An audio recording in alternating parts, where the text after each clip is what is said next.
Zach, I know it's probably been a little bit frustrating finding a rhythm and getting going after the preseason injuries and whatnot, but did you feel like you were finally finding your groove today and starting to get some comfort out there? Yeah, for sure. These past couple games, I definitely felt a lot more comfortable just being on the court, most definitely. Zach, what sparked the run there at the end? Was it personnel? Was it a sense of desperation? Obviously seemed to be like a switch got flipped. We just wanted to win at the end of the day. We were just trying to leave everything out on the court as a team and come out with a W. Unfortunately, we couldn't, but we just got to get better.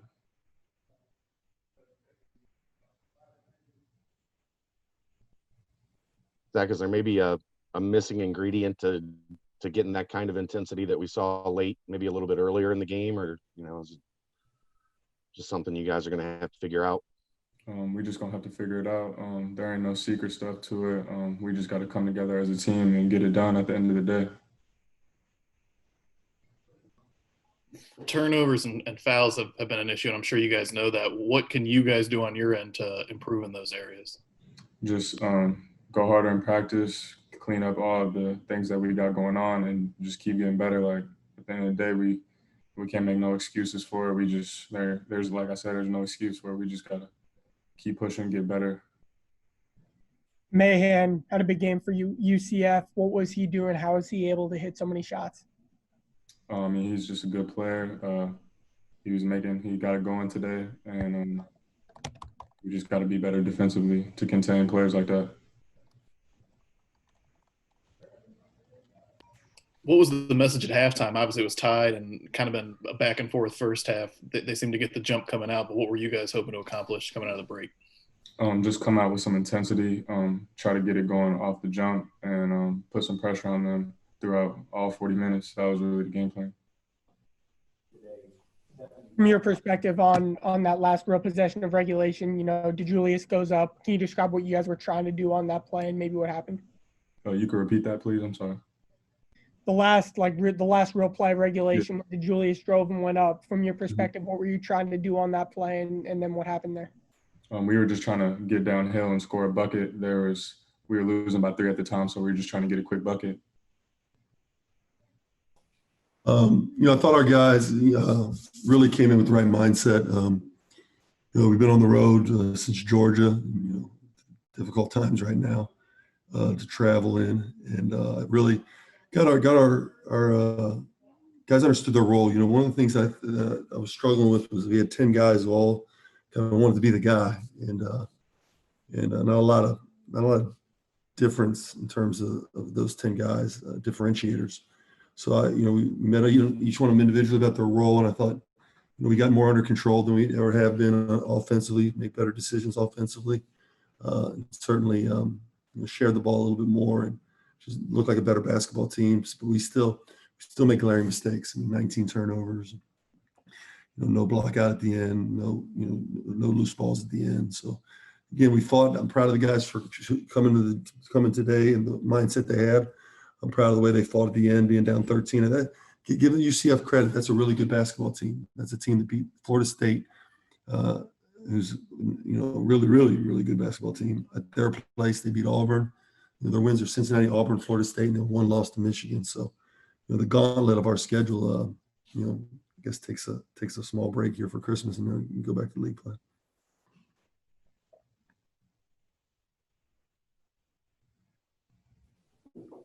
Okay, we can John, start John, is there anything maybe from the last 4 minutes or so when you go back and watch the tape where you went small that you can work with and, maybe something we see a little more moving forward, or is it just circumstance with the fouls? Yeah, we were in foul trouble from the jump. So I think, they went 5 guards, so we had to go 5, but we're the one who initially went 4 guards. And I had to do it because Jeremiah was, he's out, he had cramps, and he was unavailable the whole second half. And so, if we're going to do that, there's a potential to do that, but you got to put some more stuff in for action wise. But I thought the guys competed; they're a big part of us coming back, and I was proud of how they competed. We just didn't finish plays on the defensive end for the last 2 or 3 possessions. How big was it to get what you got from Zach today to kind of maybe get him in a little bit more of a rhythm going forward? Yeah, it was good. He was aggressive, and this game called for some more driving to the rim and making plays, and I thought he made, for the most part, the right decisions when he was at the rim, which is all I've ever asked of him. Before he was trailing or over dribbling, the offense was stagnant. You saw a team tonight where the offense was free flowing, it was moving. That's what I want to look like offensively. We don't make enough plays to win games that are this difficult. Winning's hard, and I think there's a misconception that it just happens, and there's not. It's hard. You got a young team who's never been through a lot of these things. It's hard. Outside of Keith and Chris, we don't have anybody older than a sophomore. So in terms of experience in the Cincinnati program.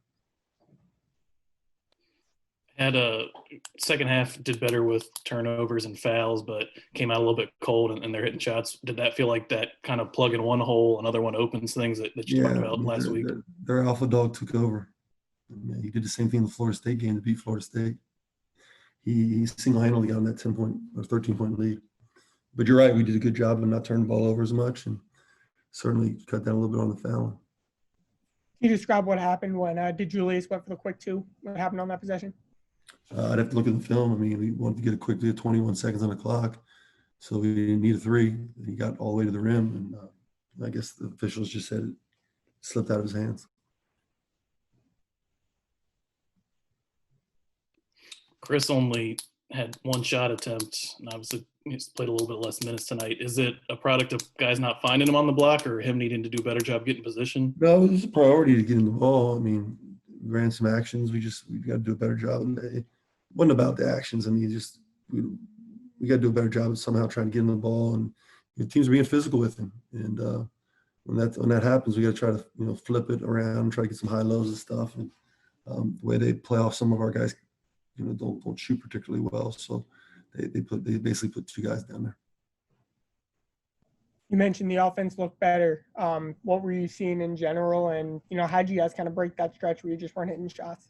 Well, I think that the guys really came into the game with the mindset of playing within themselves into the role that I asked them to play, which was certain guys to facilitate, other guys to be more aggressive, and play off 2 feet, make the right decision, live with the result.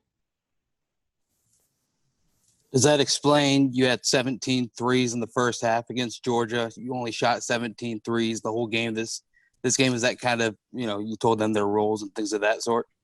Yeah, I think we took better shots. Shot selection was an issue. I certainly think we took better shots. It would be nice to make some. We're 29% right now, like 315 in the country in 3-point percentage. But I believe in our guys. So I thought going into the game we'd shoot great tonight because it's a numbers game. It's the law of averages, and Water hit its mark. We'll be a good shooting team before it's all said and done. I believe in these guys. They work too hard at it. The turnovers and the fouls, are those things that you view as correctable issues, especially within the course of a season? We'll see. We'll find out in the next week when we get to practice. Once I look at tape and see what today's turnovers were. How much? Fouls, we tried to really do a better job in the foul area. How much do you think this team maybe needs a week to kind of focus back in and try to get their mind right? Yeah, I thought their minds were right today. I thought we were pretty focused. I thought, the guys played well. Sometimes it is what it is. We came down to Central Florida, played a really good team. I think it was really undervalued nationally, and we lost by basically a possession. We had a rebound to go down and tie it, or to go up, to take the lead. So I don't know how much regrouping has to take place.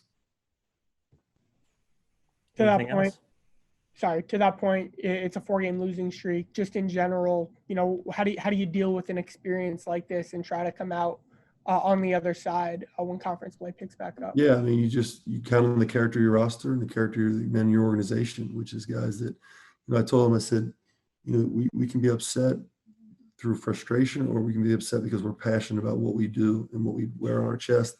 And if you're upset because you're passionate, then we're going to have really good practices when you get back from the break, and we'll be a better team.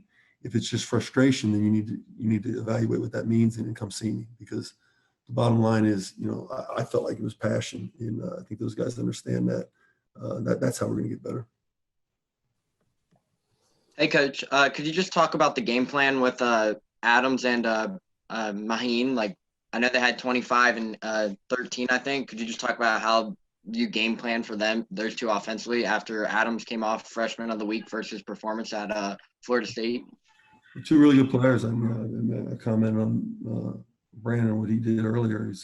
He made really tough shots. I mean, shots that I think the best way to stop a guy is not to let him get a shot off. He was shooting shots that I hadn't seen. I mean, he did the same thing in the Florida State game. So he's done 2 straight games. And then Isaiah Adams is, really, one of the best freshmen in the league who really had an impact on the game in the second half. How difficult is that for a defense facing a guy that's hitting shots that maybe you not want him to take, but you're okay with him taking because they're low percentage shots and they're all going in? Yeah, Chad. I mean, it feels like that's the way the kind of run we're on right now. The call didn't go your way, or the loose ball that you have that you thought you had. The game against are all coming together now. It falls in our hands. South Florida. It's just ricocheted in the wrong direction. You make your own breaks, and we'll continue to work towards making our own breaks. Hey, Coach, also back to addressing I know early on in the first half, there was two technical fouls on us and then 5 total in the first half. Is that the kind of fight you guys were really kind of needing to bring the team together a little bit? I know it's not the performance you want to bring the team together with technical fouls and everything, but is that something that kind of sparked energy for this game? I mean, it didn't spark energy for us, no. Anything else? All right, Coach, we appreciate your time. Thanks. Thanks, Coach. All right, thanks everyone. Have a good holiday season. We'll talk to you soon.